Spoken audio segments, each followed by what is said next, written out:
I'm Elias Roman. And I'm Josh Boltuch. And we're founders of AmieStreet.com. We're that friend that you go to find new music. We're a community where all songs start free. We've made buying music fun again.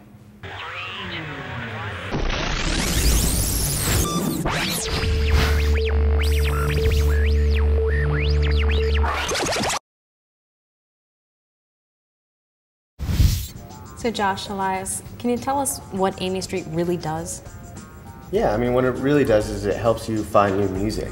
So you come on the site and your iPod is stale, or you're really looking for something new and you don't know what it is.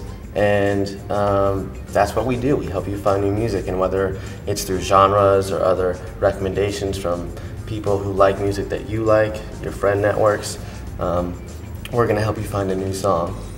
Well, what sets you apart from other music websites, like iTunes, for example? What sets you apart from that? Well, I think the biggest thing is that we're a community. iTunes isn't a community, and it's fun to find music on our site. I don't think most people would say that it's necessarily that fun to go onto iTunes. And so you interact with the artists, you interact with other people on the site, and you can actually make money back to spend on more music on our site. The way it works on Amie Street is that every song starts off free on the site. And as it becomes more popular, more people buy and download it, the price rises. Right now it caps at 98 cents. And so we do that not because we love math, but we do that because it really helps people discover music. And when a song is free, you're much more willing to go and try it out and listen to it than if it just has this price tag of $1 on it.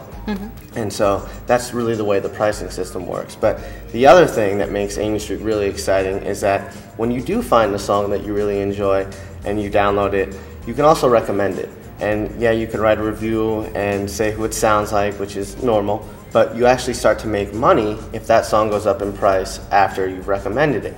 So let's say you found a song that was free, you thought it was great, you recommended it to your friends, the community, and then later, let's say the next week rises up to 98 cents, you get that 98 cents back in your account to spend on more music.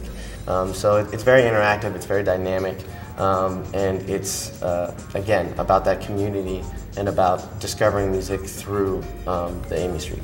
You mentioned one of your competitors. Who else would be a competitor for your company? Probably the biggest competitor are the peer-to-peer networks. So when you look at the music market, 12 times the number of files that are bought legally are actually exchanged on peer-to-peer networks.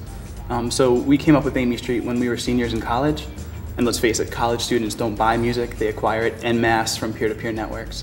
So we really try to provide an experience that's enough fun, as Josh was saying, that you'll buy it on Amie Street instead of stealing it on LimeWire. When did you start this? What was the time frame from this point now? We actually incorporated February of 2006. And then we had an alpha July 4th. We thought Independence Day, independent music, it makes sense.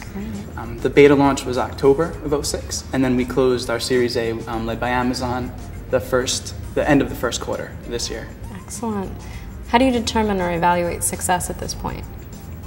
Customer feedback. I think we're really obsessed with looking at the feedback we get on the site, looking at the blog posts that come out about Amie Street on the web. And when we see people responding well to the changes we've made, which are based on feedback in the first place, we get really excited. What are some of the challenges or opportunities that have come up over the last year and a half, 2 years?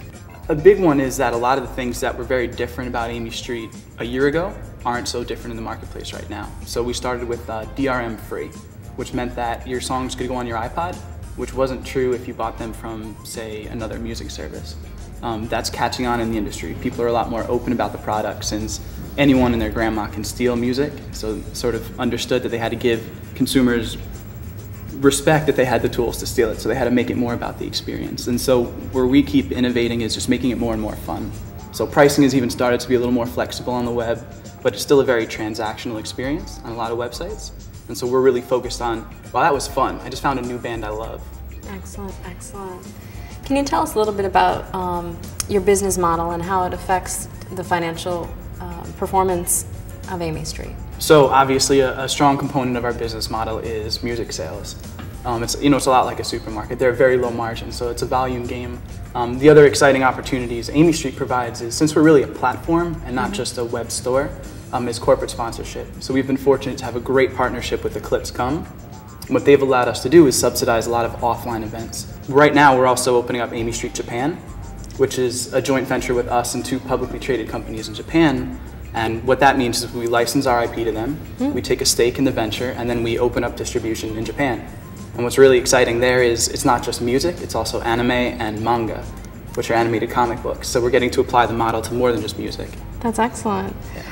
Are you looking for investors? So we closed the round at the end of the first quarter, led by Amazon. And what we're really looking for right now are more strategic partners. And that could be from the financial world or from the retail world. That's definitely something of interest. Excellent. And this is what we've learned while talking with Amie Street.